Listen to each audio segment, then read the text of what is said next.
Good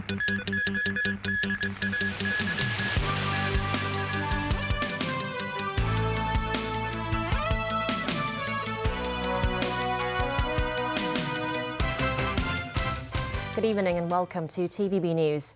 The government said earlier it was aiming to resume cross-border travel with the mainland by January the 8th. Sources say the authorities will reveal more details, such as the daily quota for travellers and the border checkpoints that will reopen at a press conference tomorrow. Christy Khan reports. Hong Kong's high-speed rail, which has suspended services over the past 3 years amid the pandemic, is set to resume operations soon.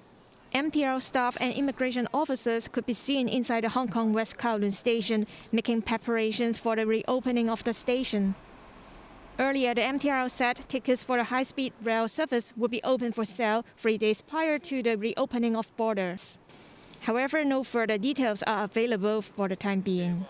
Some residents hoping to purchase tickets today were barred from entering the high-speed rail station, like this woman. I haven't been home since the start of the COVID pandemic. If the ticket sale is available today, I will be able to go home with my children for the Lunar New Year, she says. Chief Secretary for Administration Eric Chen, who is coordinating the border reopening work, earlier wrote on his blog that some border checkpoints are set to resume operations after the 3-year hiatus.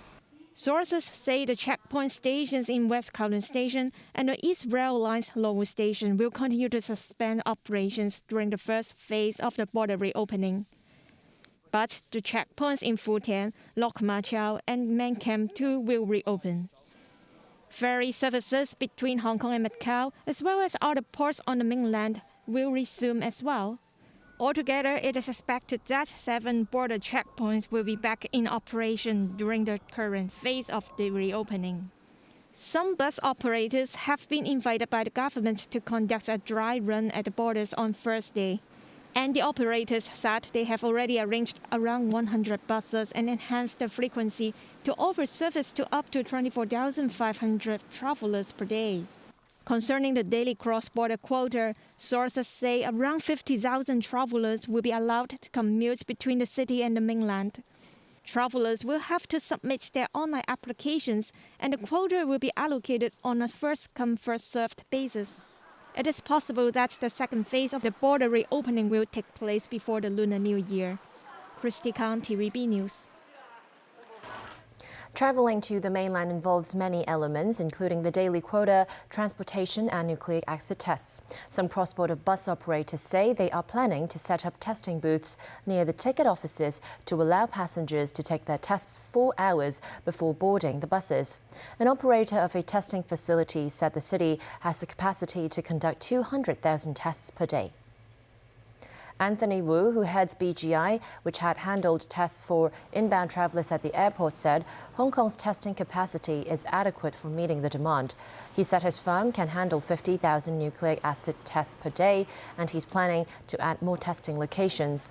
Meanwhile, the operator of a cross-border bus service said there will be testing vehicles to enable travellers to take the tests near the bus stations. The city's COVID tally dipped to about 16,000 today, with death cases rising to a recent high.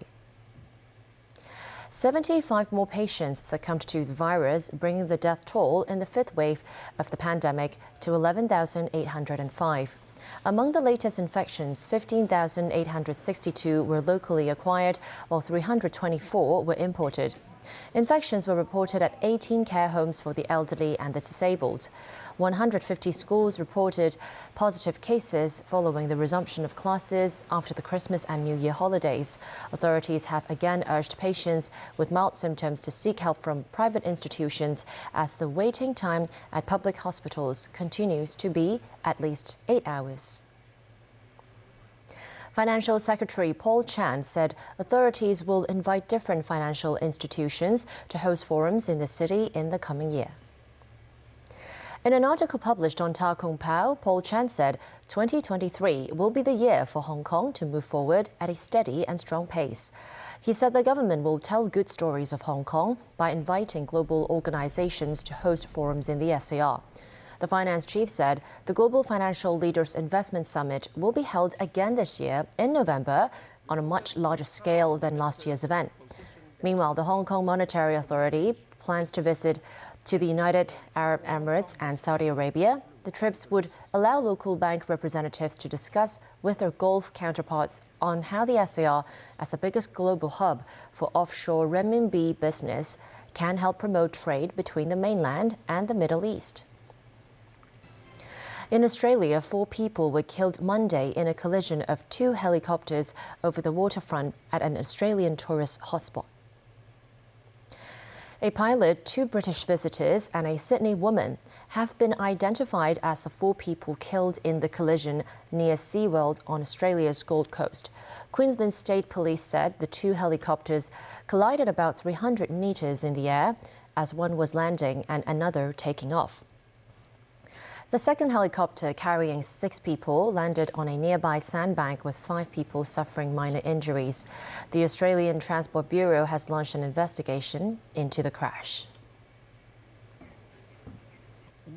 Britain's ex-royal Prince Harry has said he wants to have his father and brother back and that he wants a family, not an institution, during a TV interview ahead of the publication of his memoir. Clips of an interview with Britain's ITV channel have been released ahead of its full screening next Sunday. He also said that they feel as though it is better to keep us somehow as civilians, without indicating who they referred to. Prince Harry, also known as the Duke of Sussex, and his wife Meghan recently aired their grievances against the British monarchy in a Netflix 6-part series. The couple stepped down from royal duties in 2020 and moved to California, where they now live with their 2 children.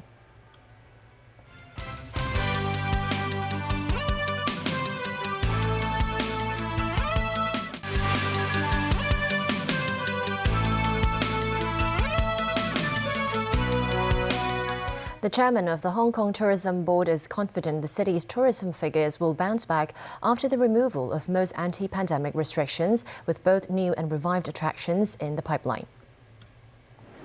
With the city almost back to normalcy after the government scrapped most anti-pandemic restrictions, the tourism sector is ready for a bounce back.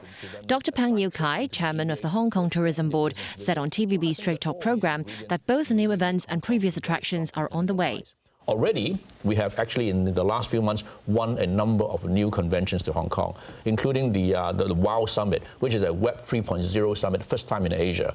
We also have from 2024 to 2027 the RISE conference, a very big innovation tech conference coming back to Hong Kong again. We have the Asia Pacific Dental Conference, and a number of also biotech and also genetic conferences coming to Hong Kong. Pang added that old favourites such as Wine and Dine, the Winterfest and the New Year Carnival are coming back. The tourism sector has seen only a small number of tourists in the past 2 years or so, but Pang said some innovations created for locals during the pandemic will now be used to attract visitors. At its peak during our staycation promotions to help support the trade, about the hotels that were not doing quarantine actually had about 60% occupancy. And they achieved this by creating a combination of products and experiences. Other than the room and the dining, they had a lot of interesting experiences to make their hotels attractive, to the local Hong Kong visitors. And so, this is a product that the hotels have created, which they can now use to also attract visitors to Hong Kong in the future. As for concerns about Hong Kong's current pandemic situation, Pang said the tourism sector has taken measures to keep tourists safe.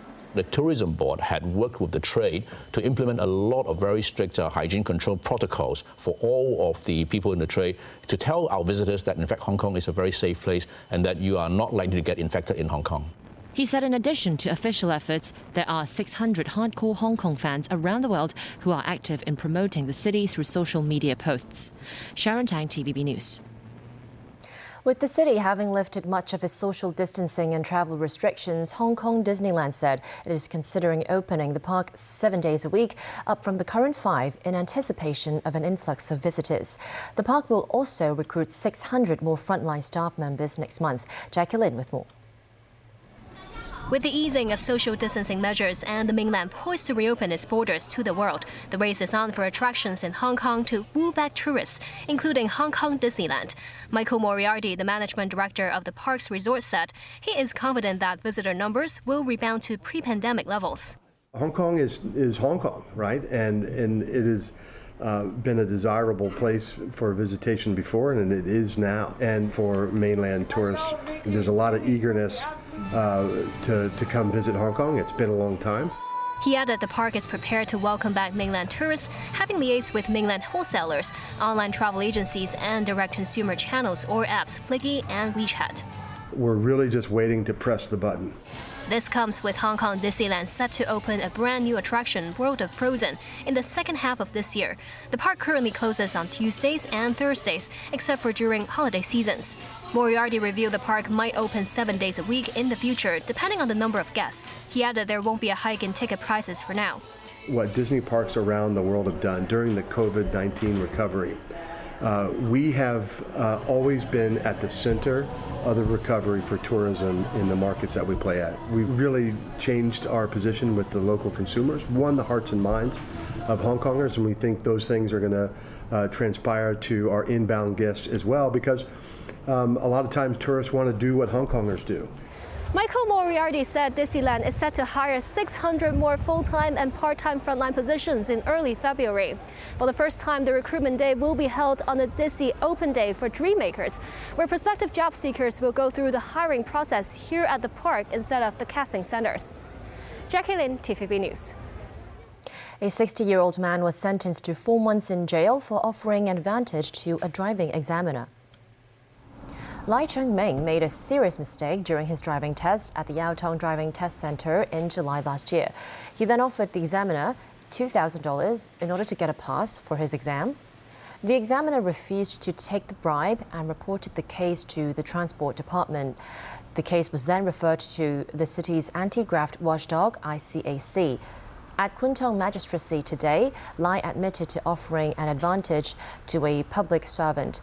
Magistrate Minnie Watt called the offence a serious one and sentenced the defendant to 4 months behind bars. The High Court ruled that the Education Bureau must pay $695,000 in compensation to a 47-year-old woman who lost her job as a native English-speaking teacher in a government school after the Bureau halted the recruitment process in 2021. The teacher, Winnie Tong, had received a provisional offer for the position of native English teacher at Fuk Wing Street Government Primary School. However, her offer was withdrawn after the Education Bureau informed the school that, under the government's policy, it could only consider candidates from a pool provided by the Bureau. The court earlier ruled that it was unlawful and unreasonable not to hire Tong. Tong had asked for damages of more than $16 million, but the High Court judge ruled she could only be compensated for the loss of earnings over the 2-year contract period and the teacher registration fee, and that amounts to $695,000. And that's the news. Thanks for watching.